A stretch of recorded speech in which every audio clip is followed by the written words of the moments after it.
Hello everyone, welcome to our Facebook page. Myself, Paddy Davitt here at Colney. We are going live. This is the sort of bit where we stall to wait for people to join us, Pad, if they want to ask some questions. Professional, mate. Well, I don't know about that. Otherwise I'd have, prepared things to talk about rather than rambling on.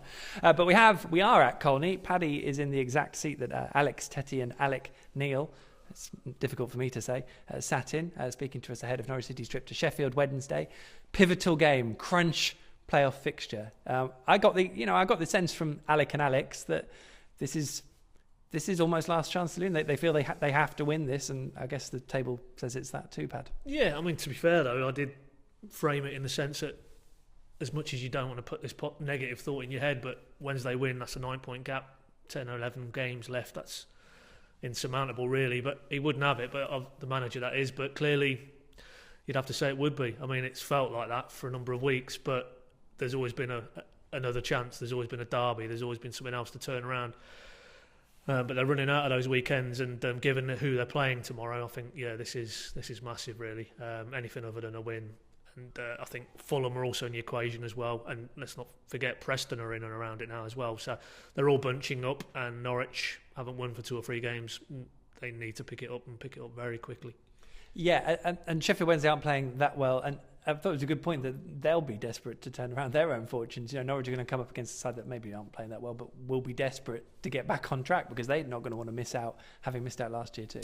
No, it's a very similar scenario, but obviously they've got the points on the board, so they could almost afford to lose tomorrow. But what it would do for them in terms of the mindset, I don't know, because I think Brentford went there last midweek and came away with the points, and you just know the expectation levels up at Hillsborough. I'm sure it'd be a massive crowd if they were to lose a second consecutive home game, having also lost to Leeds in a big Yorkshire derby at Ellen Road last weekend, having spent a lot of money as well. Make no mistake about it, as much as there's pressure on Norwich and expectation on Norwich, there's that and more on Sheffield Wednesday this season. So I think it could be a little bit of a tense affair, certainly in the early stages, and then depending on how the game pans out, I think you could see the shackles come off, but it's going to be watching through the fingernails, I think, for a certain period. But it was a tight game down here early in the season, 0-0. Wouldn't at all surprise me if we get something similar again. Although Alex Neil did say he thought it might be open. I don't know if he was judging that on their game against Brentford, where Sheffield Wednesday would be open because they're chasing that game. Based on Norwich's lack of defending, perhaps. Yeah, that too. Yeah, that's true. If you just make it open, you don't have to try to defend then, do you? Just outscore the opposition. Simon King posted a message. It's just gone up there. He says he's going to the game tomorrow. Safe trip, Simon. Fingers crossed it's worth it. He says if Norwich lose, is that it?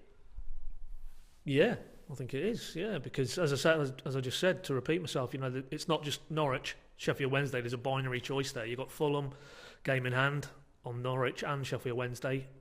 5 points behind, I think, off the top of my head. Preston on the same number of points as Norwich. If Norwich go a third game without a win at this stage of the season, there's too much ground to make up and too few games to try and make that up. So, and it wouldn't inspire confidence for Leeds away, Huddersfield away, Reading at home, Brighton at home. These are the games when it's mano-mano, basically. It's two teams, both with the same ambitions, the same aspirations, and Norwich have to go there and do a job on them and come away with the 3 points. And if they don't, it's not just the loss of the 3 points potentially, it's what it says about this squad and that manager as well. And unfortunately, the body of evidence so far this season would be that they haven't quite got enough about them to get over the line in these type of games. We'll see tomorrow. Yeah, we will. Matthew Bryant mentioned there that you can't see Norwich winning any more away games, which would, of course, be really the thing that would get them in the playoffs. I mean, it is stark their away form. Asked them both, obviously, what they would do differently. And win and not concede first, I think, were the two shortcut answers. But it's remarkable. And I guess the fact that this game is away from home is kind of the thing that underpins probably a lot of negativity around it. Yeah, exactly, because conversely, contrastingly, Carrow Road this sort of calendar year at least is ticking over the points, winning games, playing well, putting teams to the sword. But for whatever reason, and again, that might be looking at the squad and the makeup of the squad and what attributes they have and what they don't have, more importantly, as we saw at Burton and Rotherham, that away from home they're getting found out. And the point was made that Sheffield Wednesday tomorrow, I think that's the sort of game the players, they will know that if they're off it a touch, it's not like with the greatest will in the world, you go to Burton, you think, well, even if we're not at our best, we'll have enough to see it through here. Not at Sheffield Wednesday, not at Leeds, not at Huddersfield. These are teams top end of the table with decent squads, and as I say, looking to basically go up. So that edge hopefully will be in Norwich's play tomorrow. And some interesting stuff with Alex Tettey. He's always good value, I think, isn't he, Alex? They didn't swear this time, which was good, but he did touch on the fact that he actually feels this season, and whatever's left of it, might be his last shot at ever playing in the Premier League again. Which, I mean, he's not that old as a player, but that seems to be how he felt about it. No, it's brutally honest, which characterises the guy in his media dealings, always is. And to be honest, he's probably right. He's not getting any younger. There are, as he said, there's here and across football generally, there's younger versions now coming through the ranks. And you can understand why, given we know that the workload in this division particularly has always been a bit of an issue for him anyway, that another season on the clock, more miles on the clock, I think it's a fair assessment. I think if it doesn't happen this season, he's obviously still contracted here for next season, but I think, and Alex Neil later on, when I put that very same point that Alex Tettey had made to him, said, yeah, you're kind of almost in a transitional phase now. And he referenced them, the Godfreys, the Madisons, the two Murphys, Carlton Morris has signed a new deal earlier in the week. Another year on, those lads will be looking to sort of dislodge the Tetteys and maybe the Russell Martins, John Ruddy maybe. I think this is a very, very big phase now in Norwich's overall development, irrespective of where we are now between now and May in this football season. I think this season and next, you're going to see a major turnover, and obviously a lot of that will be dictated by what league they're in. But even in the Championship next season, I think, if you want to put it in the phrases of the old guard, I think we might be starting to see the end of the old guard. Yeah. It's a brutal situation, and we've probably got time for one more brutal question from Chris Jennings. Why is Alex Neil so arrogant as to think he'll be staying next season and beyond? I mean, I guess as a manager, if you're in post, you will keep doing the job until you're told you're not going to be, which is what Alec kind of said all through the sticky period. It does bring me on to the Rangers speculation, which came up, and he spoke a bit about it without really wanting to talk about it. Pad, what did you make of what Alec had to say about it? Well, I mean, I wasn't at all surprised that he's confirmed there was nothing in it whatsoever.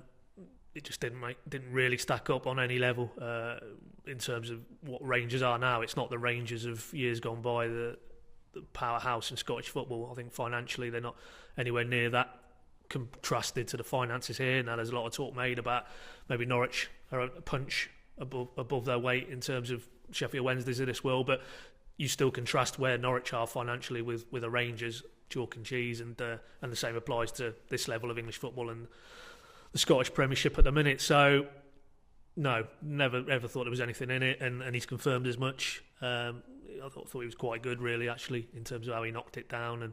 But he did, yeah, to take up Chris's point, I mean, he did make it clear that he feels he's got a job to do this season and next, and signing on the Morrises, bringing the Madisons and Godfreys to this club, and talking about that transitional phase with his squad, making it over. That is all the signals of a manager who thinks he's going to be here for the duration. So, no, there was nothing that he said today that would alter my belief that he feels he'll be here to start next season. Thanks for your point, Nick. We have already touched on it, and I think the consensus was yes, it's win or bust, basically. So to that end, Pad, do you want to make a prediction? Draw. Put you on the spot. Draw, mate. Yeah. Can't. Is that good enough? No. You? I think if they come away with the point, that would be completely out of kilter with much of what we've seen, and they've got a shocking record against the top six as well. So I can't see it, but it depends. If Sheffield Wednesday are as bad as some people say they're playing at the moment, then we'll see. Exactly. Yeah. It might be a case of two sides not quite hitting their stride and shaking hands for a draw, but ultimately Norwich need to go for it because a draw isn't good enough ultimately, is it? So I think it's going to be quite a tense afternoon, but as we've said and you reiterated just there, you can't really travel with too much confidence, can you? Because what you've seen so far on the road this season wouldn't inspire confidence. Then we've got another trip coming up on Tuesday as well, Pat. They're coming thick and fast.